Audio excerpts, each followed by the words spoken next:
Hari Sabtu kemarin ada satu kejadian yang heboh di kota Subang, di mana ada 3 anak kecil ya terkurung di rumah, terbakar, saudara ya. Hebohnya karena di berita-berita nasional disebutkan orang tua pergi ke gereja, anak semua tewas ya.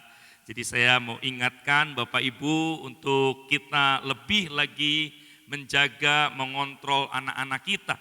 Karena dalam perjalanan kehidupan kita biasa belajar kan dari pengalaman-pengalaman kehidupan orang lain. Terkadang kita belajar dari orang-orang yang sukses. Terkadang kita belajar dari orang-orang yang berhasil. Tetapi ada kalanya dalam perjalanan kehidupan kita pun belajar dari orang-orang yang gagal. Menarik kalau kita baca dalam Lukas pasal 17 ayat yang ke-20 sampai ayatnya yang ke-37. Judul perikop menjelang kedatangan kerajaannya. Yesus mengajar kepada murid-muridnya, bukan mengingat kisah-kisah hebat dalam Alkitab. Belajar kepada Daud mengalahkan Goliat, atau belajar kepada Elia mengalahkan 450 Nabi Baal, atau belajar kepada Gideon, seorang penakut diubahkan menjadi seorang pemberani, menjadi seorang yang pahlawan yang gagah perkasa. Alih-alih menjelang kedatangan kali kedua, Yesus mengingatkan kepada kisah-kisah heroik tadi, saudara. Malahan Yesus mengajar murid-murid untuk belajar atau mengingat kisah orang-orang yang gagal. 2 kisah yang diingatkan di situ, ingat kisahnya Nuh katanya. Yang kedua, ingat kisahnya istrinya Lot. Nah, hari ini kita akan belajar mengingat istrinya Lot. Dalam Lukas pasal 17 ayat yang ke-32, ayatnya pendek, ayatnya berbunyi, ingatlah akan istri Lot. Izinkan saya bertanya, adakah Bapak Ibu yang tahu siapa nama istrinya Lot? Jelas saja, istri Lot ini adalah status istri Lot. Yang pasti istri Lot punya nama, Ibu RT. RT ini hanya profesi, RT hanya status, RT pasti punya nama. Seringkali kalau saya datang ke Subang bersama dengan istri, semua orang panggil istri saya Bugem, Bugem. Kalau ditanya saudara kepada jemaat-jemaat yang panggil istri saya Bugem, Bugem, tanya siapa nama istri saya, nggak tahu. Karena istri saya ke Subang cuma 3 kali dalam 1 tahun. Ya, untuk Natalan, untuk Paskah, dan yang ketiga biasanya ulang tahun kota Subang, gereja Subang yang jatuh di bulan April. Selebihnya nggak pernah ke Subang. Jadi jemaat nggak tahu siapa namanya, panggil aja Bugem, Bugem. Ya, hanya profesinya. Yang pasti Bugem pun punya nama. Saudara. Seperti halnya hari ini, ingatlah akan istri Lot. Istri Lot punya nama. Masalahnya dalam Alkitab, 2 kisah ditulis tentang istri Lot. Kejadian pasal 17 dan dalam Lukas pasal 17 yang barusan kita baca, tidak disebutkan siapa namanya istri Lot. Bersyukur ada Midras Yahudi. Apa itu Midras Yahudi? Midras Yahudi adalah cara menafsirkan Alkitab digunakan untuk mengisi sejumlah kekosongan dalam cerita Alkitab. Jadi dalam Kejadian 17, Lukas 17 tidak disebutkan nama istri Lot, maka ada Midras Yahudi memberi nama kepada istri Lot. Namanya adalah Ado, namanya Edith, namanya Ildit. Syukur kalau Bapak Ibu Saudara setuju, namanya Ado, Edith atau Ildit. Kalaupun Bapak Ibu punya nama yang lain, enggak mempengaruhi keselamatan, saudara ya. Midras Yahudi ngomong namanya Ado. Kalau di Lembang punya satu penafsiran yang lain, Pak jangan Ado Pak, enggak enak. Istri Lot jangan namanya Ado. Kasih nama Siti kek, terserah saudara ya. Tidak mempengaruhi keselamatan. Tetapi apa yang dialami oleh istrinya Lot ini layak untuk kita pelajari. Layak untuk kita ingat. Setidaknya Bapak Ibu, ada 3 hal yang kita bisa belajar, ada 3 hal yang bisa kita ingat dari istrinya Lot. Yang pertama yang perlu kita ingat adalah iblis berusaha menghancurkan satu lembaga namanya keluarga. Jangan hanya kita pikir istri Lot saja yang gagal menjadi tiang garam. Lihat dua anaknya. Dua anaknya bertumbuh menjadi anak-anak kurang ajar. Dia menghampiri papanya dalam keadaan mabuk. Begitu juga dengan adiknya menghampiri papanya dalam keadaan mabuk. Dan dari dua anak-anak Lot lahir dua bangsa yang dikutuk oleh Tuhan. Lot pun tidak bisa lepas tanggung jawab. Dia sebagai suami yang gagal. Istri Lot sebagai ibu yang gagal. Anak-anak Lot, anak-anak yang gagal. Demikian juga cucu-cucu Lot, cucu-cucu yang terkutuk, cucu-cucu yang gagal di hadapan Tuhan. Menurut Alkitab, keluarga adalah institusi yang diciptakan oleh Tuhan sebagai wadah untuk mengalami kasih, keteladanan, dan kebahagiaan. Keluarga juga merupakan tempat terjadinya proses pembentukan karakter dan pengajaran nilai-nilai moral. Oleh karena itu, keluarga harus dijaga dan dikelola dengan baik. Jadi setiap kita punya keluarga. Keluarga kita harus dijaga. Keluarga kita harus dikelola dengan baik. Ya. Alkitab mengatakan suami mengasihi istri seperti diri sendiri. Istri tunduk kepada suami.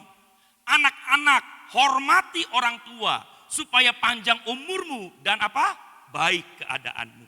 Orang tua jangan bangkitkan amarah bagi anak-anakmu.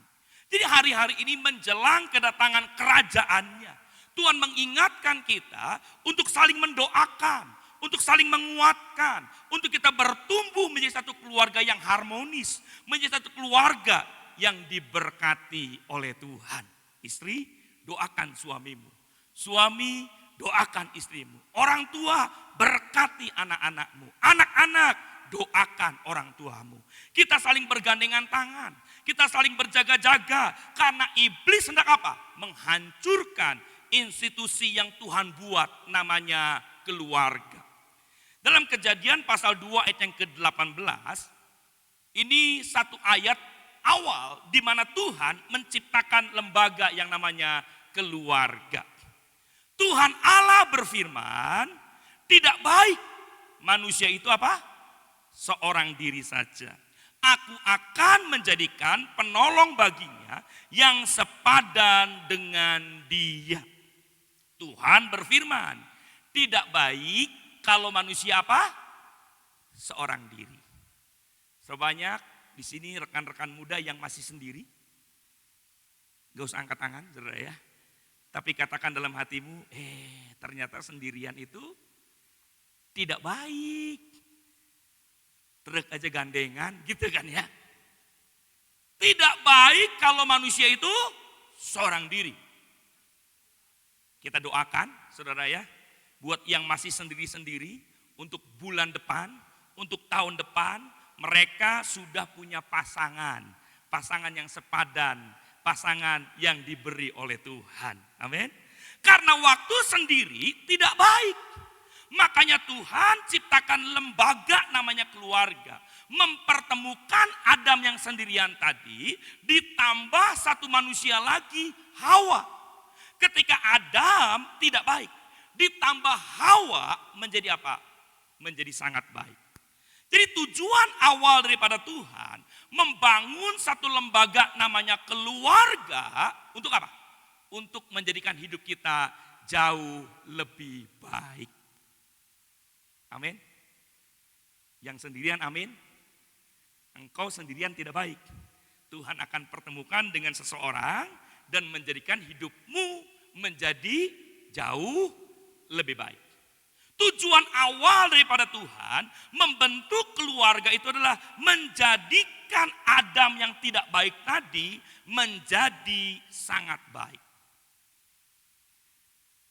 Ada 3 pengertian daripada perempuan, ya. 3 arti dari perempuan. Yang pertama adalah penolong. Perempuan harus bertindak sebagai penolong. Ketika Adam sendirian, dia tidak baik. Makanya Tuhan persiapkan, Tuhan dampingi dengan seorang penolong. Supaya apa? Yang tidak baik ditolong menjadi jauh lebih baik.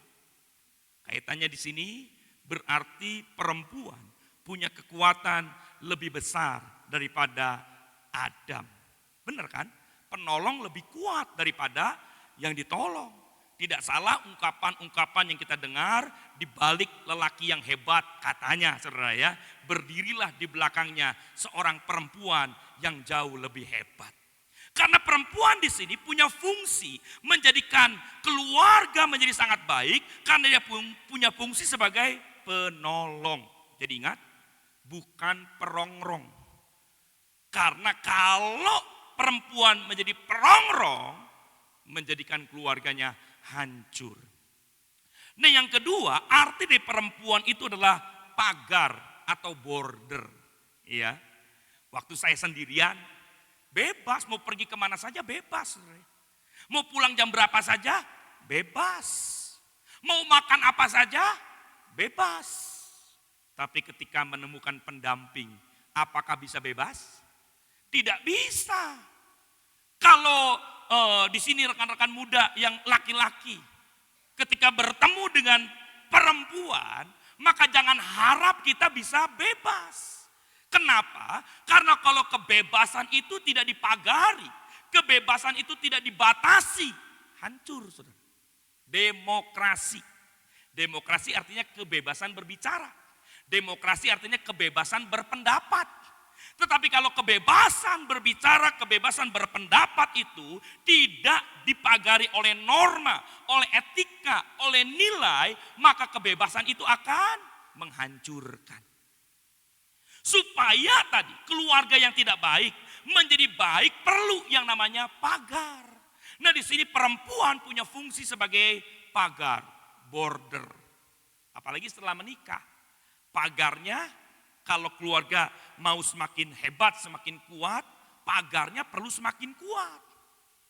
Kebiasaan menerobos pagar membuat rumah tangga jadi hancur kan.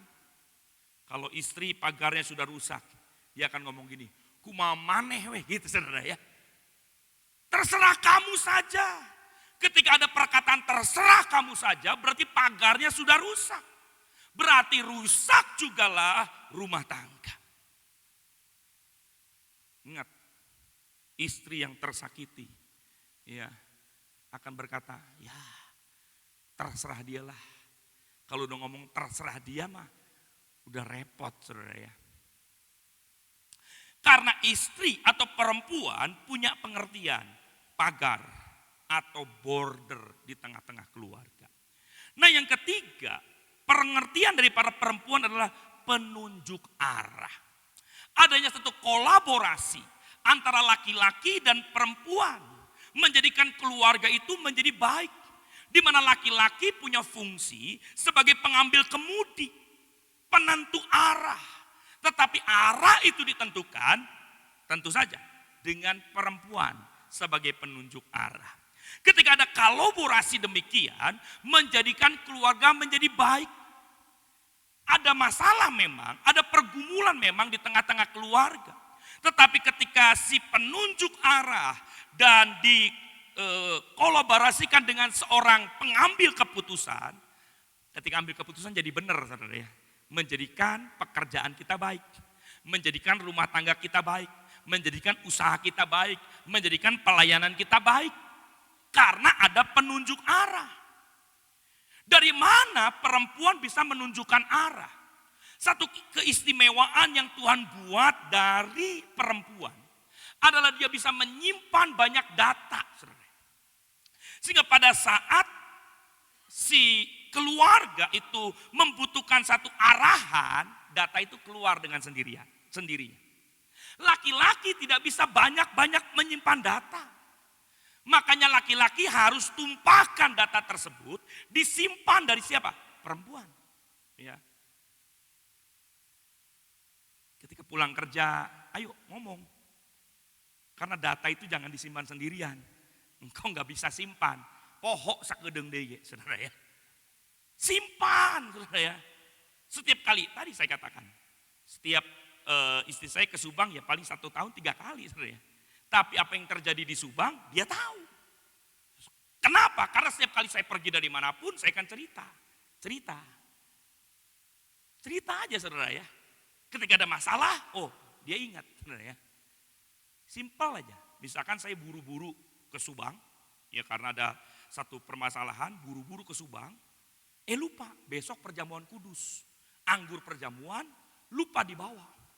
Ketika lupa dibawa kan bingung, aduh gimana ya anggur perjamuan. Saya balik lagi gitu, kan otaknya pendek kan gitu saudara ya. Tapi karena istri saya tahu, kan ada satu mahasiswa STT kan, yang setiap minggu ke Subang. Coba tanya, dia ke Subang enggak minggunya? Oh iya saudara ya. Sehingga keadaan jadi tidak sulit buat saya. Keadaan menjadi lebih mudah. Kenapa? Ditunjukin arahnya. Ketika gedung sekolah minggu sudah selesai, lalu saya berpikir, wah bagus juga nih, kita bikin sekolah di sini. Sayang juga kalau gedung yang sudah kita buat cuma hari Minggu aja sayang. Kita bikin sekolah. Saya orang spontan saudara ya. Wah ketika bikin sekolah saya cari-cari di Google saudara ya, gimana cara bikin sekolah. Lalu saya tanya-tanya. Mentok juga. Pulang saya ke rumah lalu cerita, gedung udah selesai. Saya pengen bikin sekolah. Kenapa kamu gak hubungi Pak Henry Suteja? Iya saudara ya. Saya telepon, Pak Henry saya mau bikin sekolah. Pak Henry kapan bisa ke sini? Sekarang. Saya langsung pergi saudara ya ke Tasikmalaya. Pulang langsung bikin brosur di Instagram. Bikin sekolah. Jadi sekolah dari mulai ide sampai kita buka di tahun pertama itu cuma 15 hari saudara ya. Kenapa? Karena ketika ada satu data simpan di itu. Sehingga keluarga menjadi jauh lebih baik. Ada orang cerita, Pak istri saya gak bisa diajak ngobrol. Istri saya gak nyambung. Ya iya, karena engkau gak simpenin datanya. Ini kalau ngomong ke sini dia gak ngerti saudara ya. Lebih nyambung teman saya Pak. Lebih nyambung sekretaris saya Pak. Istri saya gak ngerti apa-apa. Ya iya saudara ya. Karena engkau simpen data di tempat yang salah. Sehingga keluarga jadi hancur. Keluarga jadi berantakan. Hari ini kita banyak berdoa bagi keluarga. Hubungan suami dan istri. Hubungan antara orang tua dengan anak. Hubungan anak dengan orang tua.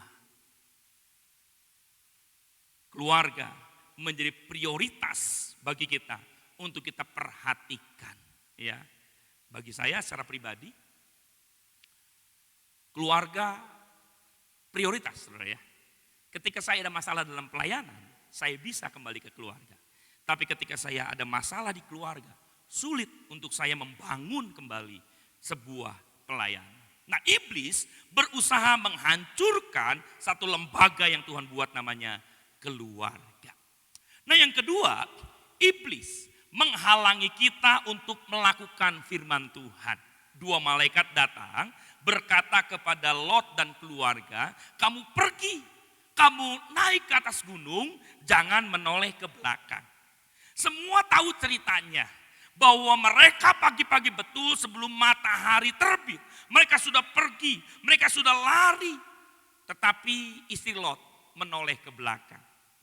Istri Lot mendengar firman, istri Lot mungkin memperkatakan firman, tetapi istri Lot tidak menjadi pelaku firman. Yakobus pasal yang pertama ayat yang ke-22 berkata, tetapi hendaklah kamu menjadi pelaku firman dan bukan hanya pendengar saja. Sebab jika tidak demikian, kamu menipu diri sendiri.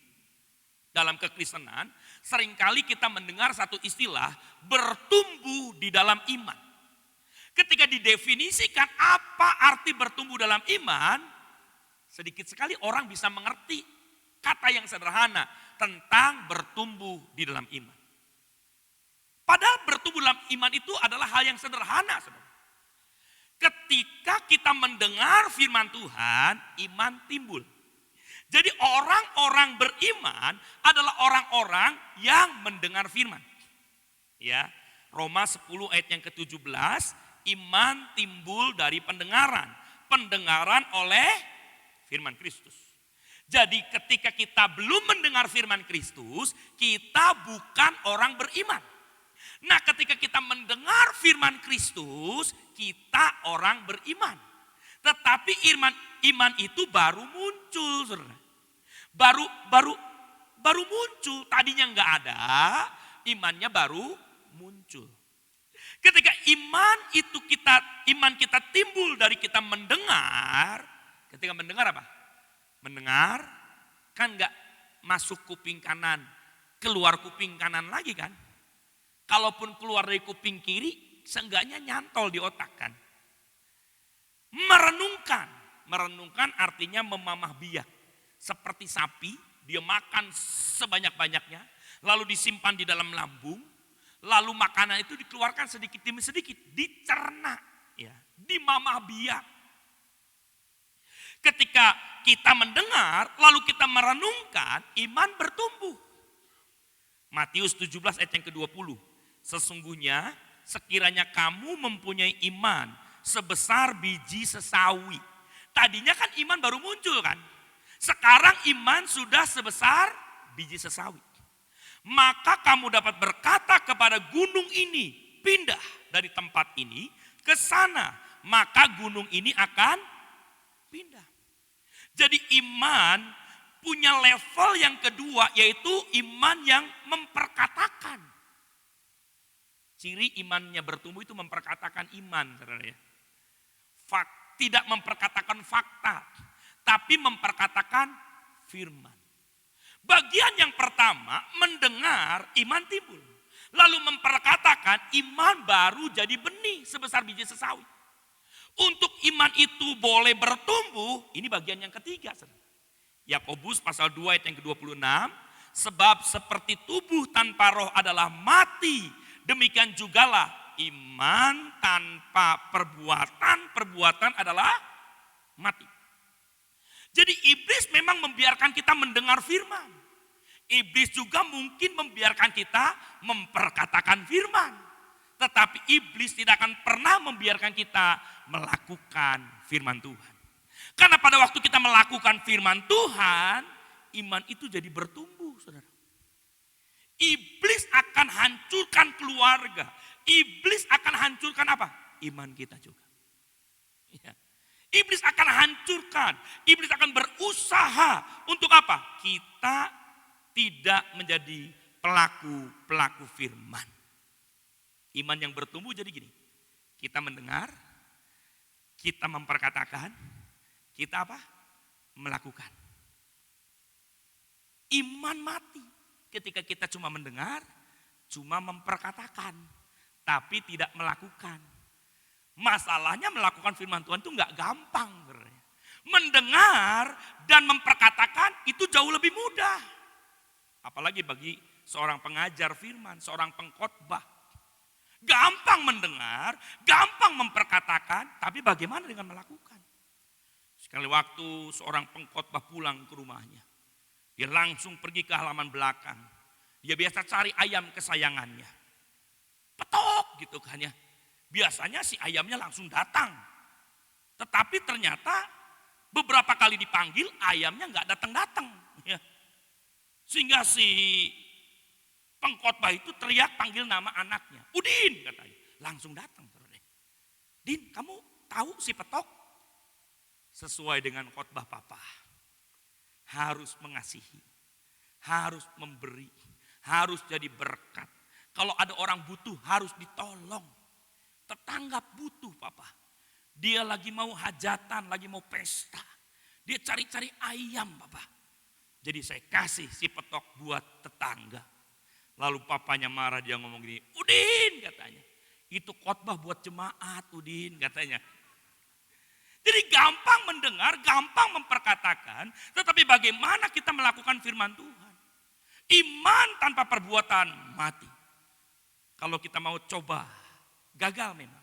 Tapi bangkit lagi, coba lagi, bangkit lagi.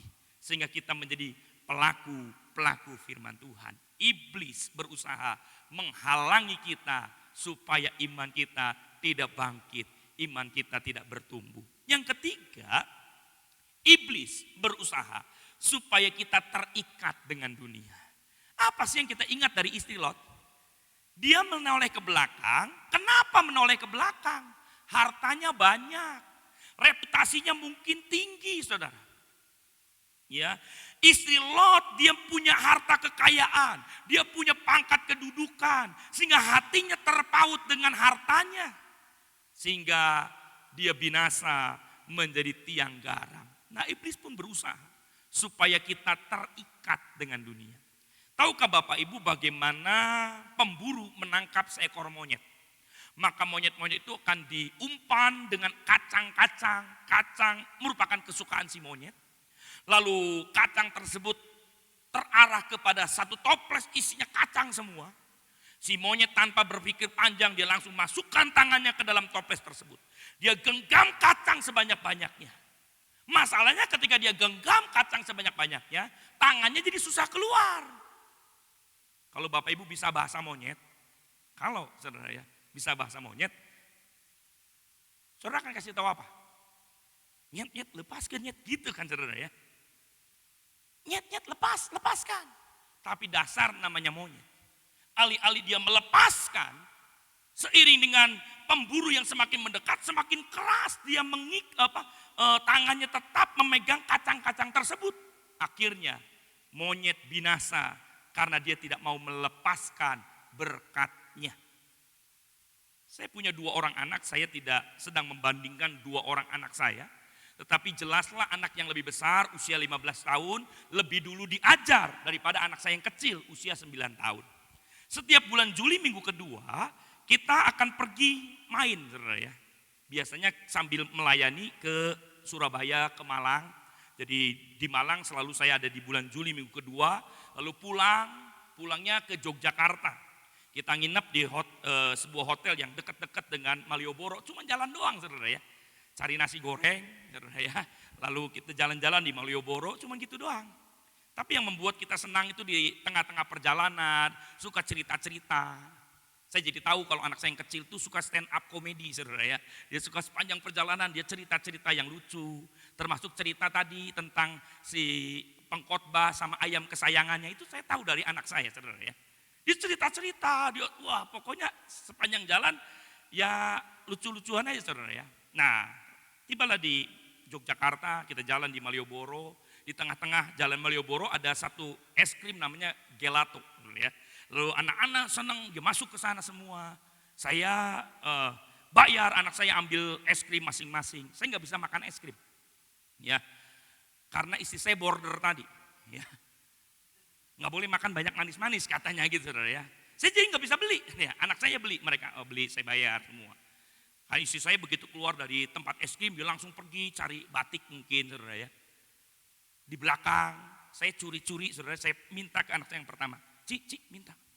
Anak saya yang pertama nggak pernah berpikir, dia akan kangkung kasihkan semuanya buat saya. Sebab dia mengerti bahwasannya es krim ini dibeli oleh papa saya. Berarti es krim ini milik papa saya. Ketika papanya minta, maka dia akan dengan sukacita. Nih Pak. Kalaupun papanya akan habiskan es krim tersebut, papanya pasti akan belikan lagi yang baru buat dia. Tapi berbeda dengan anak saya yang kedua. Ketika anak saya yang kedua dia jalan saudara ya, lalu saya bilang, dek minta es krim. Apa yang dilakukan oleh anak saya saudara? Dia ambil stik es krimnya, lalu dia cari bagian yang paling kecil, lalu tanpa melihat muka saudara ya, dia sodorkan kepada saya. Dia lupa bahwa es krim itu yang beli papanya. Es krim itu kan harusnya punya saya. Ketika saya minta harusnya anak saya menyerahkan. Tapi dasar namanya anak kecil. Dia akan berpikir ini punya saya. Ini bagian saya. Sulit untuk dia melepaskan. Untuk memberikan, sulit. Nah terkadang kan kita seperti monyet tadi kan. Atau seperti anak saya yang kecil tadi. Dia tetap genggam, enggak boleh. Ketika Tuhannya minta, enggak boleh. Padahal kan semua berkat yang kita terima dari Tuhan kan. Tuhan gampang membuat kita naik. Tapi Tuhan pun gampang membuat kita turun. Semuanya dari Tuhan. Tapi ketika kita awali semuanya, pasti kita berdoa gini, Tuhan bantu saya ya. Tuhan tolong saya ya. Ini hidup saya Tuhan. Saya serahkan semuanya buat Tuhan. Tapi setelah sukses, ini punya saya Tuhan. Tuhan jangan ganggu-ganggu punya saya. Saya belajar untuk selalu, setiap berkat yang Tuhan berikan buat saya. Enggak semuanya roti. Ada roti buat saya makan. Ada benih yang buat saya tabur kembali. 10% saya biasa untuk bawa kepada Tuhan. Supaya apa? Tidak terikat. Saya terinspirasi dengan seorang penulis buku namanya Rick Warren. Dia biasa memberikan 10% dari penghasilannya untuk Tuhan. Setelah menikah, bersama dengan istri komitmen untuk nambah 1% setiap kali ulang tahun pernikahan. Jadi ulang tahun pernikahan pertama 11%. Begitu ulang tahun pernikahan kedua 12%. Ketika bukunya meledak, saudara, dia tidak terikat dengan berkat-berkat yang dia terima. Ketika bukunya meledak, dia berikan selama 25 tahun dia bekerja sebagai seorang full timer di gereja. Gajinya dia kembalikan lagi. Lalu bersama dengan istrinya, menyerahkan 90% buat Tuhan, 10% buat kehidupannya sendiri. Saya terinspirasi. Karena Matius 6 ayat 21 berkata, karena di mana hartamu berada, di situ juga hatimu berada. Dalam hidup ini kan biasa kita untuk apa? Menyerahkan harusnya. Supaya kita ditambahkan kembali, serahkan. Kemarin Imlek kan anak-anak kumpul, lalu masing-masing kyonghi, kasih amplop kan. Maka orang tua akan ngajari anak apa? Bilang apa? Terima kasih. Hari ini terima, besok kasih. Filosofinya gitu saudara ya. Saya lebih suka dengan kata terima kasih daripada syushi gitu saudara ya. Terima kasih itu filosofinya dalam. Hari ini terima, besok lusa saya kasih. Kan kita nggak ngajar anak kita nanti kalau kungkung, kalau popo, kalau ii, kalau ape kasih bilang ya terima-terima. Enggak kan? Tapi apa? Terima kasih. Sebab dalam kehidupan ini nggak semuanya bisa kita ikat. Harus ada sesuatu yang kita bisa lepaskan. Bukan cuma materi memang. Mungkin ada yang terikat dengan kebiasaan buruk. Terikat tidak mau mengampuni. Terikat dengan ketakutan, terikat dengan kekecewaan. Nah iblis maunya mengikat kita sehingga kita menjadi orang-orang yang seperti istrinya Lot. Saya undang pemain musik, hari ini kita belajar sama-sama. Untuk kita ternyata dalam hidup ini tidak hanya belajar dari orang-orang yang sukses, ya, dari orang yang berhasil. Tapi kita belajar juga dari orang-orang yang gagal seperti istrinya Lot. Iblis berusaha menghancurkan keluarga. Iblis berusaha menghalangi kita melakukan firman Tuhan. Dan iblis mengikat kita dengan dunia. Mari sama-sama kita bangkit berdiri.